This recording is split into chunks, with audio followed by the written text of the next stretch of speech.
Public sectors most important for reserve class, वो SC हो, ST हो, ओबीसी हो, इकोनॉमिकली वीकर सेक्शंस हो, हम एक पब्लिक सेक्टर्स हो एक के बाद एक खत्म कर रहे हैं। उससे नौकरियां भी खत्म हो रही। सरकार में कम से कम सब मिला के मैं बोलता हूं, चाहे वो रेलवे के हो, चाहे वो पोस्ट ऑफिस के हो, चाहे पुलिस के हो, चाहे केंद्रीय विद्यालय के हो, चाहे सेंट्रल यूनिवर्सिटी के हो, ये सभी मिलाए तो aided institutions plus government institutions आज नियरली 30 लाख वैकेंसीज हैं। तो आप 10-12 हजार को रिक्रूट करते हैं और उसका एप्लीकेशन हमारे प्राइम मिनिस्टर के हाथ से दिलाते हैं। वो तो रूटीन कोर्स है, कोई अंडर सेक्रेटरी भी दे सकता है, डिप्टी सेक्रेटरी। लेकिन 2-4 बार देखा मैं कि वो हमारे प्रधानमंत्री जी के हाथ से दे रहे नौकरियां देना है तो एक बार इसकी मुहिम करो, 30 लाख लोगों को भर्ती करो, जितना चाहे उतना सर्टिफिकेट बांटो। हम उस कहेंगे भाई ये ठीक है इतना, लेकिन 30-30 लाख वैकेंसी खाली और हम उसको उधर नजरअंदाज हम कर रहे हैं। और दूसरी चीज, अब एम्स में भी खाली है बहुत से। मैं पूरा अगर बोलते जाऊं बहुत लंबा हो जाएगा, इसीलिए परसेंटेज बोलूंगा। आज एम्स की वैकेंसी रेट 41% है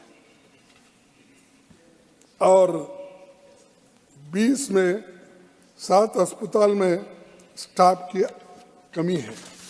आपने बोला कि हमने एम्स करा और दूसरे इंस्टीट्यूशंस, हॉस्पिटल्स, वो ये बहुत लंबी चौड़ी अपने भाषण में उन्होंने कहा। लेकिन मैं पूछना चाहता हूं, जहां जरूरी है आप क्यों नहीं देते?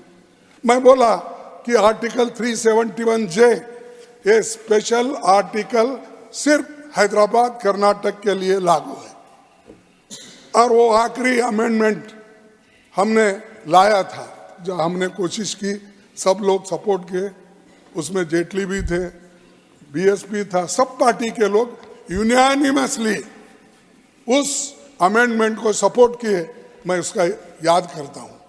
लेकिन मैंने आपसे 2 बार पूछा, नहीं आपके सिद्धरामैया वो जमीन नहीं साहब, वो तो जमीन ईएसआई की है, गवर्नमेंट की है।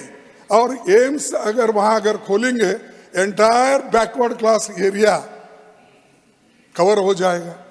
लेकिन आपने उसको इंटरेस्ट नहीं लिया।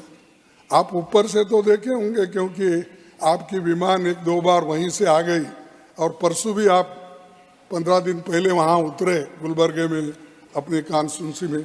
खैर अभी मेरी कॉन्स्टिट्यूंसी नहीं रही, वो आपकी कॉन्स्टिट्यूंसी रही है, वहां उतरे, लेकिन कोई फायदा नहीं।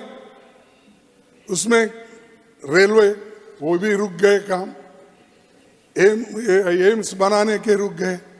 बात तो बहुत से भाषणों में आते हैं, लेकिन ये चीज हमारे पास नहीं हो रही है।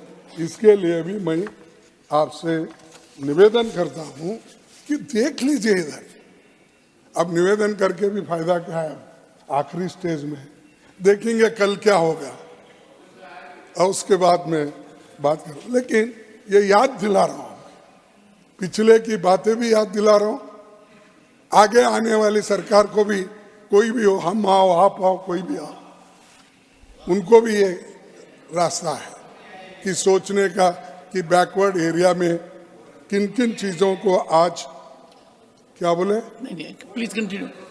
नहीं ये क्या होते हैं, मोदी साहब जब आते हैं बहुत एक्टिव होते हैं। नहीं मोदी साहब गए, उनके साथ ही पीछे आते हैं, कोई बैठता नहीं। आप देखो पार्लियामेंट में देखिए, यहाँ भी देखिए, आप चले 2 मिनट में पूरा खाली। Please continue. अच्छा नहीं साहब आप मत जाओ, लोग उनके मेंबर्स जाएंगे, लेकिन आप मत जाओ मेरा होने तक।